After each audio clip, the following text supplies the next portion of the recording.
ನಮಸ್ಕಾರ ಸ್ನೇಹಿತರೆ, ಸ್ನೇಹ ಲೋಕಕ್ಕೆ ಚಾನಲ್ಗೆ ನಿಮ್ಮೆಲ್ಲರಿಗೂ ಸ್ವಾಗತ. ಸ್ನೇಹಿತರೆ, ಧನುರ್ಮಾಸವು ಈ ಬಾರಿ ಡಿಸೆಂಬರ್ 16ನೇ ತಾರೀಕು ಪ್ರಾರಂಭವಾಗಿ ಜನವರಿ 14ನೇ ತಾರೀಕು ಅಂದರೆ ಮಕರ ಸಂಕ್ರಾಂತಿ ಹಬ್ಬದೊಂದಿಗೆ ಕೊನೆಗೊಳ್ಳುತ್ತದೆ. ಒಟ್ಟಾರೆ 1 ತಿಂಗಳ ಕಾಲ ಈ ಧನುರ್ಮಾಸವು ಇರುತ್ತದೆ. ಈ ಧನುರ್ಮಾಸದಲ್ಲಿ ವಿಶೇಷವಾಗಿ ವಿಷ್ಣು ಪೂಜೆಯನ್ನು ಮಾಡಲಾಗುತ್ತದೆ.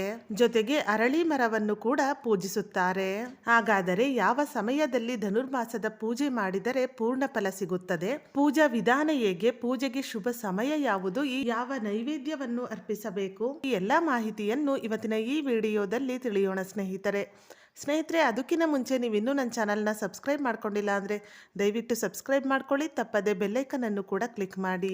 ಸ್ನೇಹಿತರೆ, ಧನುರ್ಮಾಸದ ಪೂಜೆಗೆ ವಿಶೇಷವಾದ ಮಹತ್ವವಿದೆ. ಈ ಪೂಜೆಯನ್ನು ನಾವು ಸೂರ್ಯೋದಯಕ್ಕಿಂತ ಮುಂಚಿತವಾಗಿಯೇ ಮಾಡಬೇಕು. ಇದರಿಂದ ಪುಣ್ಯ ಫಲ ಸಿಗುತ್ತದೆ. ಅಂದರೆ ಬ್ರಾಹ್ಮಿ ಮುಹೂರ್ತದಲ್ಲಿ ಈ ಒಂದು ಪೂಜೆಯನ್ನು ಮಾಡಿದರೆ ತುಂಬ ಶ್ರೇಷ್ಠ. ಬ್ರಾಹ್ಮಿ ಮುಹೂರ್ತ ಎಂದರೆ ಬೆಳಗಿನ ಜಾವ 4 ಗಂಟೆಯಿಂದ 6 ಗಂಟೆಯ ಒಳಗೆ. ಒಂದೊಂದು ದಿನ ಒಂದೊಂದು ಸಮಯದಲ್ಲಿ ಬ್ರಾಹ್ಮಿ ಮುಹೂರ್ತ ಬರುತ್ತದೆ. ಒಂದೊಂದು ದಿನ 4:30 ಇದ್ದರೆ ಇನ್ನೊಂದು ದಿನ 4 ಗಂಟೆಯಿಂದ ಪ್ರಾರಂಭವಾಗುತ್ತದೆ.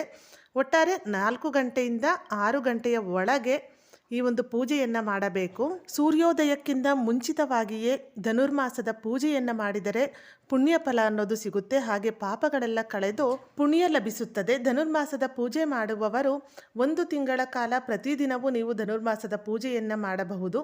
ಪೂಜೆ ಮಾಡಲು ತಿಂಗಳು ಪೂರ್ತಿ ಪೂಜೆ ಮಾಡಲು ಸಾಧ್ಯವಾಗದವರು 5 ದಿನ, 11 ದಿನ ಹೀಗೆ ನಿಮ್ಮ ಕೈಲಾದ ಮಟ್ಟಿಗೆ ಈ ಒಂದು ಧನುರ್ಮಾಸದ ಪೂಜೆಯನ್ನು ಮಾಡಬಹುದು.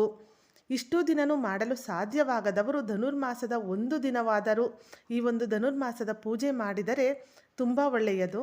ಈ ಸಮಯದಲ್ಲಿ ತುಂಬ ಚಳಿ ಇರುತ್ತದೆ. ಆದರೂ ಕೂಡ ಬೆಳಿಗ್ಗೆ ಬೇಗನೆ ಎದ್ದು ತಲೆಗೆ ಸ್ನಾನವನ್ನು ಮಾಡಿ ಭಕ್ತಿಯಿಂದ ನಿಮ್ಮ ಕೋರಿಕೆಗಳನ್ನು ಹೇಳಿಕೊಳ್ಳುತ್ತಾ ಪೂಜೆ ಮಾಡಬೇಕು. ಇಂದಿನ ದಿನವೇ ಮನೆಯೆಲ್ಲ ಸ್ವಚ್ಛ ಮಾಡಿಟ್ಕೊಂಡು ಪೂಜೆಗೆ ಬೇಕಾಗಿರುವ ಸಾಮಗ್ರಿಗಳನ್ನು ಜೋಡಿಸಿಕೊಂಡು ಎಲ್ಲವನ್ನು ಸಿದ್ಧಪಡಿಸಿಕೊಂಡು ಮರುದಿನ ಬೆಳಗ್ಗೆ ಬೇಗನೆ ಎದ್ದು ತಲೆಗೆ ಸ್ನಾನವನ್ನು ಮಾಡಿ ಮಡಿ ಬಟ್ಟೆಯನ್ನು ಧರಿಸಿ ದೇವರ ಮನೆಯಲ್ಲಿ ನಿಮ್ಮ ಮನೆಯ ದೇವರಿಗೆ ಪೂಜೆಯನ್ನು ನೆರವೇರಿಸಿ, ಹಾಗೆ ವಿಷ್ಣುವಿನ ಫೋಟೋ ಅಥವಾ ವಿಗ್ರಹವಿದ್ದರೆ ಅದನ್ನು ಕೂಡ ಸ್ಥಾಪನೆ ಮಾಡಿ ಪೂಜೆ ಮಾಡಿ.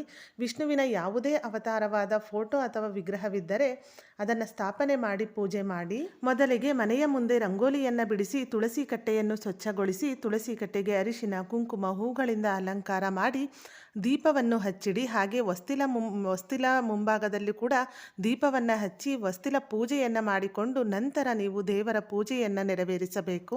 ದೇವರಿಗೆ ಅರಿಶಿನ, ಕುಂಕುಮ, ಶ್ರೀಗಂಧವನ್ನು ಅರ್ಪಿಸಿ ಹೂಗಳಿಂದ ಅಲಂಕಾರ ಮಾಡಿ ವಿಷ್ಣುವಿಗೆ ಪ್ರಿಯವಾದ ತುಳಸಿ ಮಾಲೆಯನ್ನು ವಿಷ್ಣುವಿಗೆ ಅರ್ಪಿಸಿ ದೀಪಗಳನ್ನು ಹಚ್ಚಿ ಹಣ್ಣುಗಳನ್ನು ಅರ್ಪಿಸಿ ಹಾಗೆ ಅಗರಬತ್ತಿಯಿಂದ ಪೂಜೆ ಮಾಡಿ ಜೊತೆಗೆ ನೈವೇದ್ಯವನ್ನು ಅರ್ಪಿಸಿ.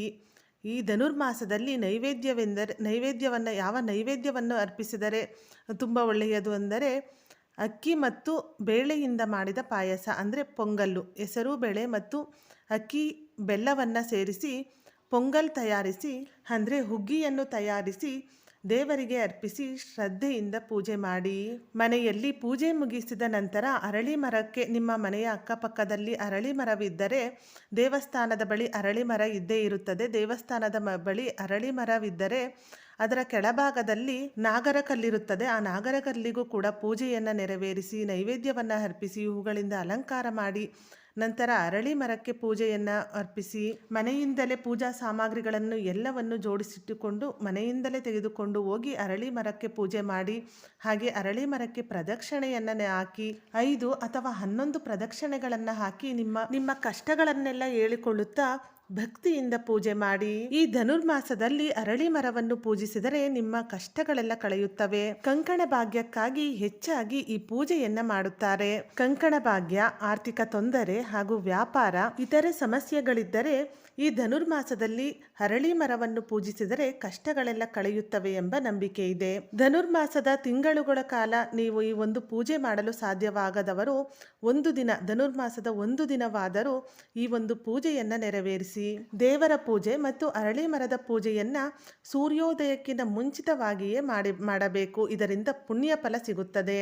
ಸ್ನೇಹಿತರೆ, ಈ ವಿಡಿಯೋದಲ್ಲಿ ಧನುರ್ಮಾಸ ಯಾವಾಗ ಪ್ರಾರಂಭವಾಗುತ್ತದೆ, ಯಾವಾಗ ಅಂತ್ಯವಾಗುತ್ತದೆ ಪೂಜಾ ವಿಧಾನ ಹೇಗೆ, ಯಾವ ನೈವೇದ್ಯವನ್ನು ಅರ್ಪಿಸಬೇಕು, ಯಾವ ಸಮಯದಲ್ಲಿ ಪೂಜೆ ಮಾಡಿದರೆ ಶುಭ, ಈ ಎಲ್ಲ ಮಾಹಿತಿಯನ್ನು ತಿಳಿಸಿದ್ದೇನೆ. ಇವತ್ತಿನ ಈ ವಿಡಿಯೋ ನಿಮಗೆ ಇಷ್ಟವಾದಲ್ಲಿ ವಿಡಿಯೋನ ಲೈಕ್ ಮಾಡಿ, ಹಾಗೆ ನಿಮ್ಮ ಫ್ರೆಂಡ್ಸ್ ಆ್ಯಂಡ್ ಫ್ಯಾಮಿಲಿಗೂ ಈ ವಿಡಿಯೋವನ್ನು ಶೇರ್ ಮಾಡಿ. ಇದೇ ಥರದ ಮತ್ತಷ್ಟು ಮಾಹಿತಿಗಾಗಿ ಸ್ನೇಹಲೋಕ KK ಚಾನಲ್ನ ಸಬ್ಸ್ಕ್ರೈಬ್ ಮಾಡಿಕೊಂಡು ಸಪೋರ್ಟ್ ಮಾಡಿ.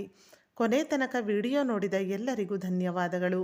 ಸರ್ವೇ ಜನ ಸುಖಿನೋ ಭವಂತು.